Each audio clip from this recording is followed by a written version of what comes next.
এই মুহূর্তে যে ছবি আপনাদের দেখাচ্ছি, সুজিত বসু তিনি সাংবাদিকদের মুখোমুখি হয়েছেন এবং কি বক্তব্য রাখেন সেদিকে তো অবশ্যই নজর থাকবে। প্রায় 14 ঘন্টা তার বাড়িতে তল্লাশি অভিযান চালিয়েছেন ইডি আধিকারিকরা।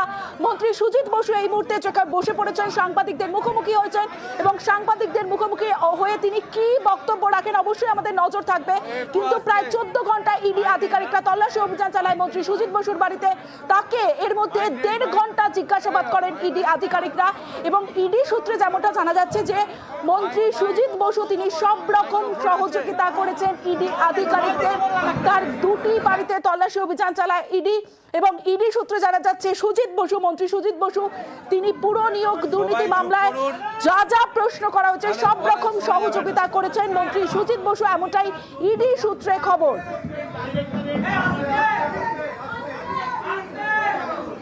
এইভাবে বললে হবে না তো।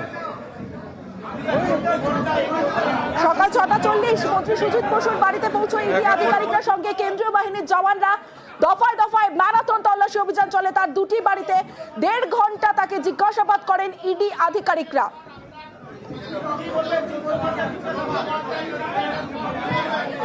প্রথমে বলি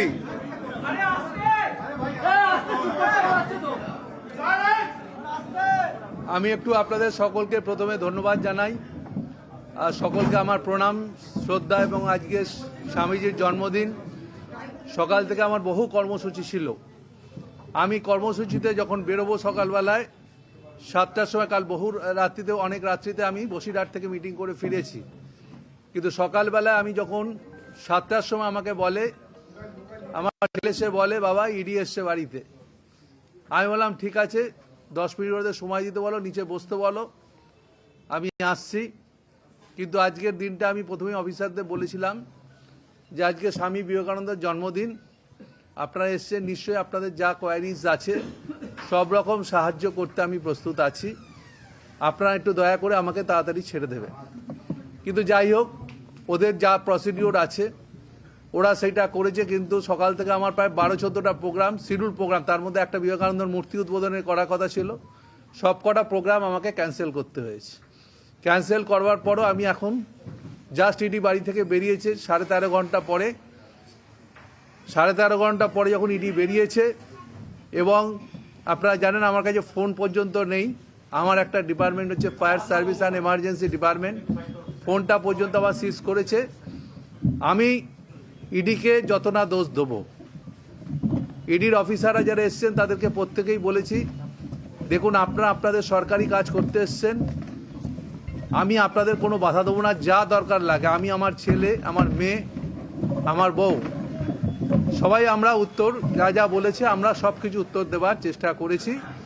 যা যা ডকুমেন্টস চেয়েছে আমরা সেই ডকুমেন্টস দিতে প্রস্তুত আছি এবং আগামী দিনও সব রকম সহযোগিতা করবার প্রতিশ্রুতি আমাদের রয়েছে। তার কারণ আমি মনে করি যে ঘটনার সঙ্গে আমি কোনো যুক্ত না, যে ঘটনার সঙ্গে আমার কোনো যোগাযোগ নেই, সেই ঘটনায় নাকি কোর্ট মারফত একটা এনকোয়ারি হচ্ছে, যে পৌরসভায় যে সমস্ত লোক নিয়োগ হয়েছে সেখানে নাকি আর্থিক তছরূপ যেটা হয়েছে তার সঙ্গে নাকি আমাদের যোগাযোগ আছে, সেই জন্য এনকোয়ারি করছে। আমি বলি এনকোয়ারি করুন।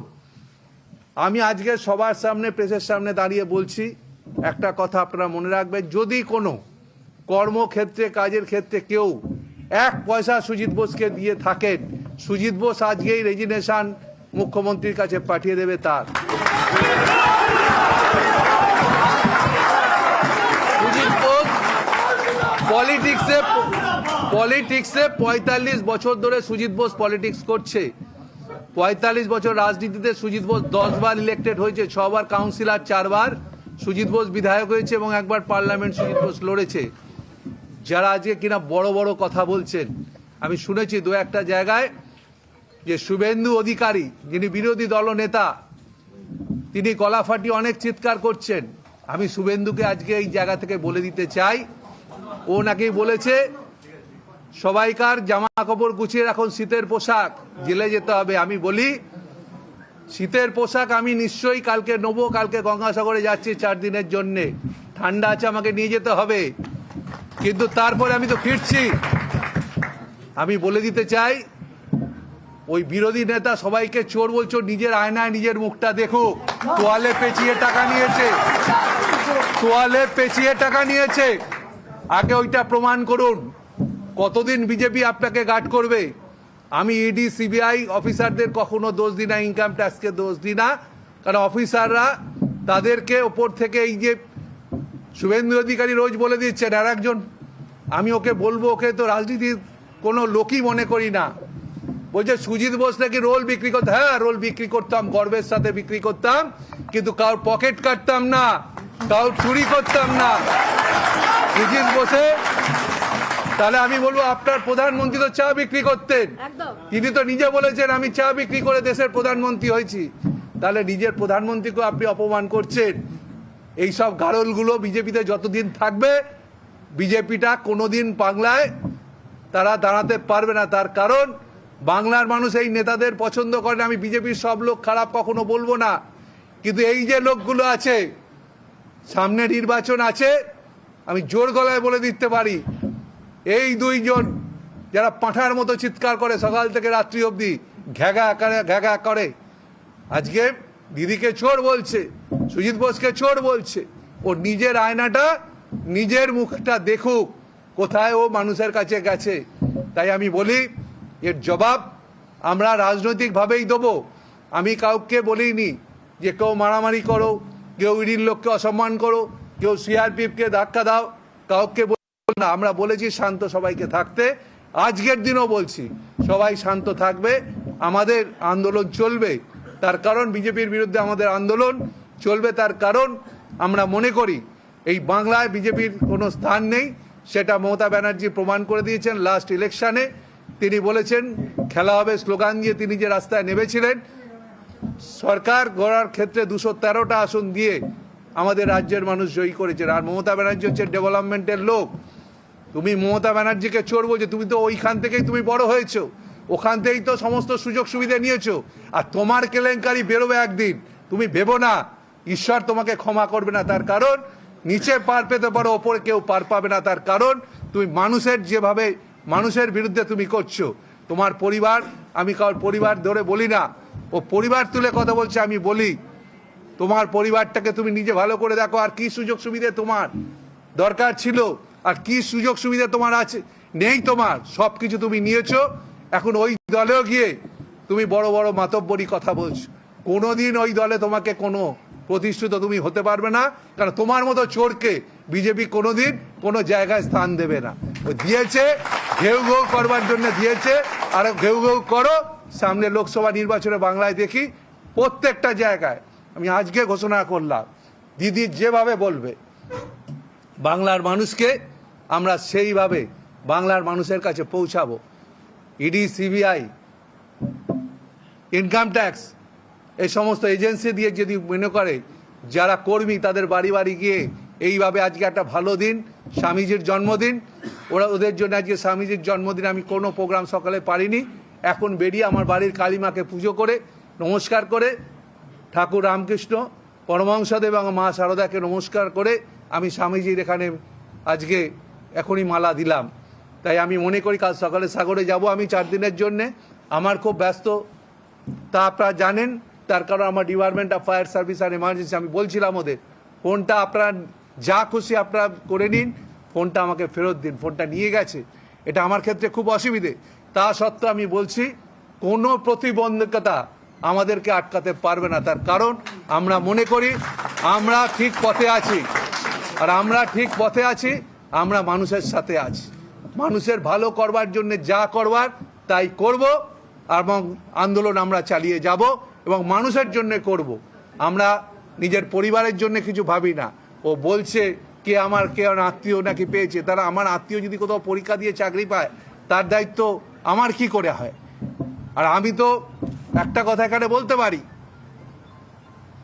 আপনারা প্রমাণ করে দিন।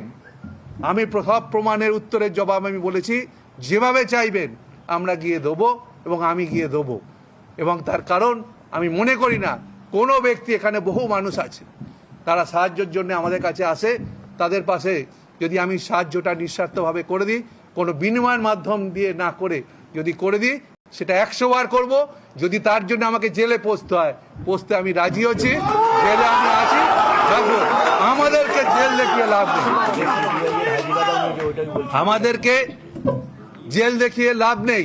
কিছুদিন আগে আমি দেখেছি সিবিআই নিয়ে একটা প্রশ্ন তুলেছিল। আমি না, সিবিআইয়ের কোনো নোটিশ আমার কাছে এলো না, সাংবাদিকদের হাতে হাতে ঘুরে বেড়ালো। পরবর্তী সময় আমি প্রমাণ করে দিলাম যে সিবিআই আমাকে ডাকেনি।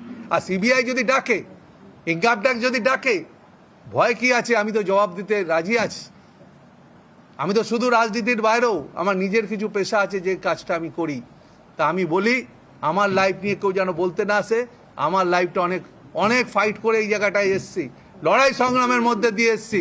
ওই ফেস পাউডার মুখে দিয়ে সন্ধ্যেবেলা টিভির সামনে বসে বড় বড় কথা, লম্বা চওড়া, মানুষ এটাকে গ্রহণ করবে না।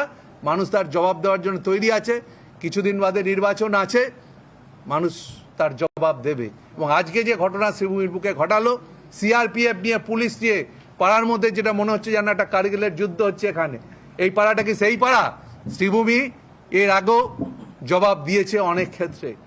আমি যখন 99-এ সিপিএম থেকে বেরিয়ে ইন্ডিপেন্ডেন্ট দাঁড়িয়ে জিতেছিলাম, সেইটাও একটা মাঠকে কেন্দ্র করে ব্যাপার ছিল। মানুষ ইন্ডিপেন্ডেন্ট হিসেবে আমাকে জিতিয়েছিলেন এখানে। তাই আমি মনে করি ইন্ডিপেন্ডেন্ট যে লড়াই করে জিতেছিলাম, সেটা এখানকার মানুষ আমাকে সেই চোখেই দেখে। এবং এই বিধানসভা কেন্দ্রের প্রত্যেকটা মানুষের সঙ্গে আমার খুব নিবিড় সম্পর্ক আছে। তাই আমি বলি, আজকে যেভাবে মানুষ রাস্তায় নেমেছে, তারা শুধু, অনেকেই বলেছে আমরা কিচ্ছু করতে হবে না, সবাই শান্তভাবে থাকুন। জবাব তো আমরা মারামারির মধ্যে দেবো না, ব্যালটের মাধ্যম দিয়ে আমরা জবাব দিয়ে দেবো সামনে নির্বাচন। না, মোবাইল ফোন নিয়ে গেছে, আর 2-একটা কাগজ ডকুমেন্ট যেগুলো আমারই ছিল। আমি ওদের বলেছি এগুলো দেখে নিন, যে আমি ওই সময় ছিলাম না, কেন ছিলাম না তার কারণও সেই কাগজগুলোতে দিয়েছি, ওরা সেটা নিয়ে গেছে। না, আমাকে এখনো ডাকেনি, ডাকলে আমি তো আবার বলছি আপনাদের, যদি ডাকে যাব। কিন্তু এমন কোনো খবর আপনারা করবেন না যে খবরটার কোনো সততা নেই। ওরা এসছে, আপনারা দেখেছেন, আমরা সব রকমভাবে সহযোগিতা আমরা করেছি। এবং আমার ছেলে থেকে শুরু করে আমার মেয়ে থেকে, বউ থেকে সবাই সহযোগিতা করেছে, এবং পাড়ার লোকেরাও সবাই সহযোগিতা করেছে। না, আমি যদি দেখুন, আমি একটা কথা বলি, যে সমস্ত লোকের নাম বলছেন সেই সমস্ত লোকের সঙ্গে আমার কোনো যোগাযোগ নেই, আর আমি এসব লোকের সঙ্গে যোগাযোগ রাখি না। যদি আজকে কেউ বলে দেয়, দেখুন আজকে বিভিন্ন জায়গায় সুজিতদা যায়, সুজিতদার সঙ্গে কেউ যদি একটা দাঁড়িয়ে ছবি তুলে নেয়, তাহলে সুজিতদা কি করবে? কিন্তু যার নাম বললেন, তার সঙ্গে সুজিত বোসের কোনো যোগাযোগ নেই, তার সাথে কোনো সম্পর্ক সুজিত বোসের নেই। আরে এসবি মানে তো সুকান্ত হতে পারে, শুভেন্দু হতে পারে, আপনি কেন সুজিত বোসকে বলছেন? না, ওইটা শুভেন্দু আর ওই কি নাম, সুকান্ত হবে, ওটা ভুল করেছে শুভেন্দু। তাহলে এসবি মানেই কি সুজিত বোস হয়ে গেল? শোনেন, এইসব কথার ছেদ কথার কোনো দাম নেই। যারা এসব নেয় তাদের বিরুদ্ধে বলুন, যারা রুমাল পেঁচিয়ে টাকা নেয়, তাদের কথা বলুন, চোরদের বলুন। ও চোর লোককে বলছে, ওর থেকে বড় চোর পশ্চিমবঙ্গে নেই।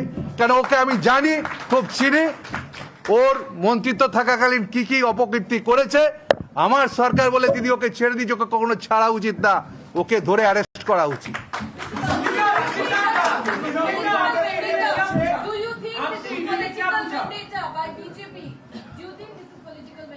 আমি তো বলছি बराबर, हम लोग तो बोल रहा है जे ये पॉलिटिकल वेंडेटा, ये तो पहले से ही बोलता है। जब निर्वाचन आता है, ये लोग का ईडी, सीबीआई और क्या है, इनकम टैक्स को ये लोग सबको नोटिस देता है। क्या हमारा की कमजोरी करना है? हमको नहीं, कमजोरी नहीं करना सकता है। हम लोग मजबूर है, और हमारा साथ जो पार्टी का कर्मी है, सब लोग भी शक्तिशाली भी है। हम लोग को भी माथा झुकाता, सिर नहीं झुकाता है, किसी आदमी को सिर नहीं झुकाता है। वो टाइम में सीपीएम को हम लोग देखा है, बहुत चैलेंज किया है सीपीएम हमको, हम इंडिपेंडेंट करके जीता है इस जगह में। तो हम लोग मानुष का साथ में दिन से रात तक 24 घंटा में 12-16 घंटा मानुष के साथ हम लोग रहते हैं, मानुष का साथ काम करता है। हम लोग दलाली नहीं करता है, और ये लोग दलाल भी है। जो लोग आज बोलता है ये लोग दलाल भी है, ये दलाल का रूप कुछ दिन में निकल जाएगा, और मानुष बोलेगा कौन सा दलाल है, कौन पॉलिटिकल नेता है।